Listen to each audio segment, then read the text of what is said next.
झालं की जाऊन बसले. आदरणीय अजितदादा पवार महाराष्ट्राचे होते. 3 दिवसापूर्वी अचानक कोणाच्याही हे असं कोणालाही कल्पना नसताना अनोख्या विमान अपघातामध्ये त्यांचा ध्यान झाला. सर्वांना पोलीस विभागाच्या वतीने मी श्रद्धांजली अर्पण करतो.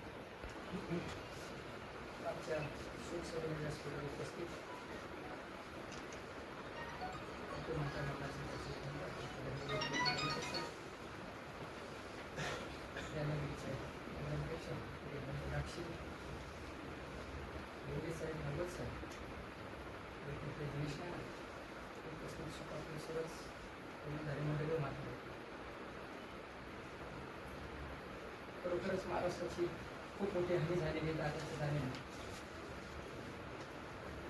महाराष्ट्रात दादा कोण ऑटोमॅटिक तोंडासमोर नाव येत होते. खरंच ते दादासारखं त्यांची पर्सनॅलिटी होती, कामही होतं आणि वागतही होती. आझाद शत्रू स्वर्गीय मुंडे साहेबांनंतर, स्वर्गीय बाळासाहेब ठाकरेंनंतर संपूर्ण महाराष्ट्राला आपलं कोणतरी गेलेलं असं वाटलं, डोळ्यात पाणी आलं तर हे दादाच. निघायच्या आतमध्ये कामाला चालू करणारा आणि संपूर्ण जनता झोपल्यानंतर झोपणारा माणूस, अशी दादाची ख्याती. सकाळी 6 वाजता कामाला लागणार नेता कोणी देशात नाव निघत असेल तर तिथं अजितदादा पवार. कोणत्याही साईड मतदारसंघात असेल, कोणी व्हिजिट करायचं असेल तर हे दादा पहिले 6 दिवस त्यांचा चालू व्हायचा.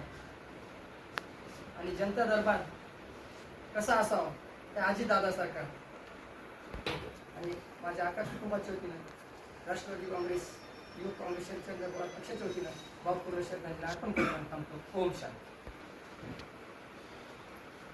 महाराष्ट्र राज्याचे उपमुख्यमंत्री, राज्याचे अर्थ व नियोजन मंत्री स्वर्गीय अजितदादा पवार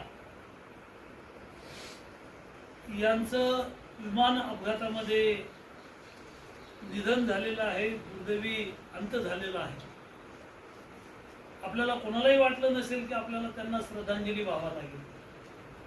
आज आपण तहसील कार्यालयामध्ये अजितदादांना श्रद्धांजली देण्यासाठी उपस्थित आहोत.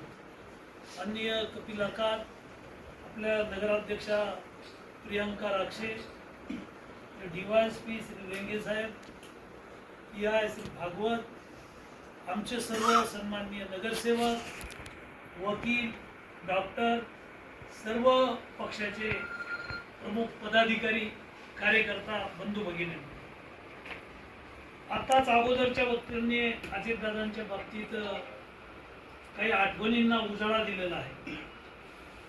भगवानरावजी मी गेली 25 वर्ष सभागृहामध्ये आमदार म्हणून काम करत असताना, मंत्री म्हणून काम करत असताना अनेक प्रसंग मी सभागृहाचे बघितले. गोपीनाथराव मुंडे असतील, अजितदादा पवार असतील, असे अनेक मान्यवर